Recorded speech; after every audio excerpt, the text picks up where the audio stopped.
Hi everyone, I'm Tony Herrman. I'm the Public Information Manager with the city here. I'm joined, well, I'll let my two co-hosts here introduce themselves, and we'll start talking about our subject today. Hi, I'm Ember, Batelaan, City Planner for the city. And I'm Teeple. I'm the Summer Planning Intern. And we're here to talk about the results of the Heartbeat Creative District Survey. That went out, it was available to the public throughout the month of May, and we had 12 in-person locations where people could get paper copies of it, but it was also available as a project on the Engage Hastings website. That's our informational platform with the city. The URL for that is engage.cityofhastings.org.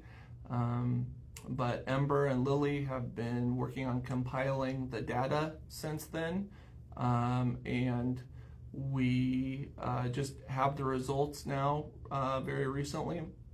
We had, I'll start off by talking about some of the basics here. We had 269 responses, including 19 people taking the Spanish version of it, and then we had 47 people take the survey on paper, and 222 people take it through Engage Hastings. So, Ember, I'll start with you. What do you think about those numbers with that? It's awesome.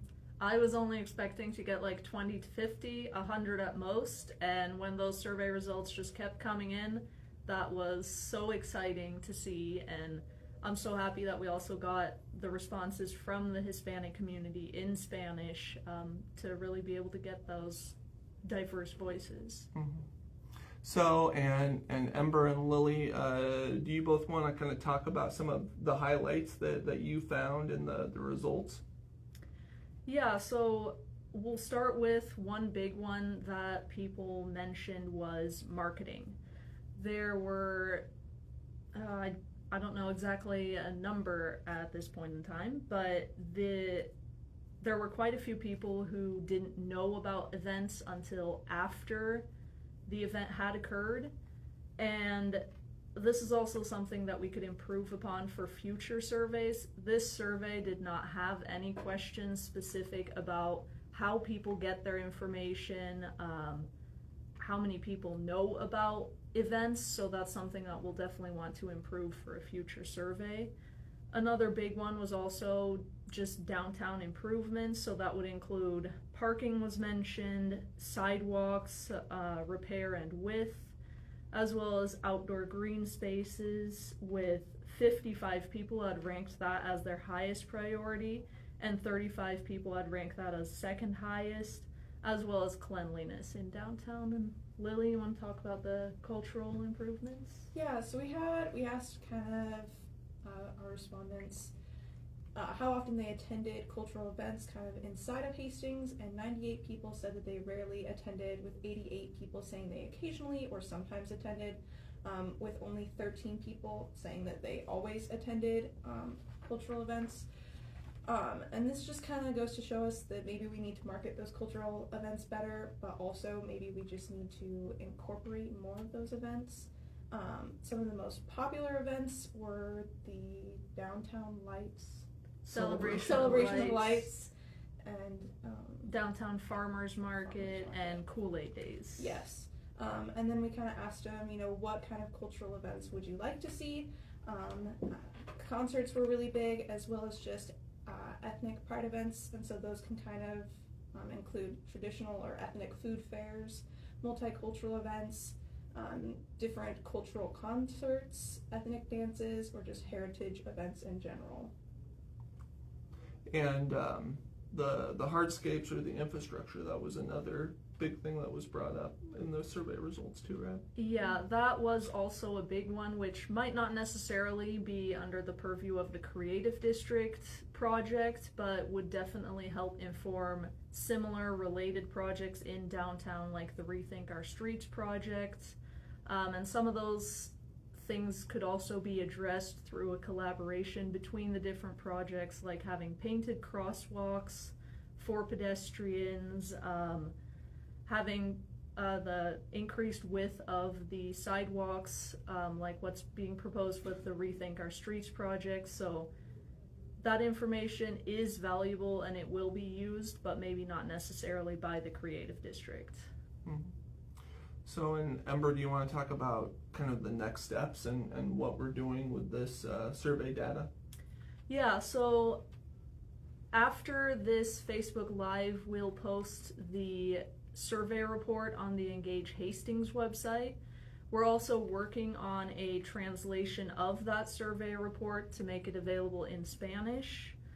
And then from that point on, we're going to be using those survey results in the strategic plan to help us inform our goals for the strategic plan. And for the strategic plan, we're also planning on expanding our survey report a little bit. This survey report was just focused on all of the results, but for this expanded version, we'll really look at those art and cultural questions we had asked and look at if there were differences in different age groups, what they thought of what were needed in downtown, as well as different ethnic groups and how long someone has been in downtown. So in that way, we're hoping that we'll not only hear what the majority wants in downtown, but also what some of those minority groups would like to see. Okay. So, and that the strategic plan is needed as part of the application to the Nebraska Arts Council to become a creative district officially through the Arts Council, right? Yeah, that is the last step of the certification process, is submitting this strategic plan to them. So we're intending to submit that in October, and that's what we'll be working on in the upcoming months. We'll also be posting drafts of this strategic plan on the Engage Hastings website as well, so people are able to comment on what they think of those drafts as we work on them before we actually submit it.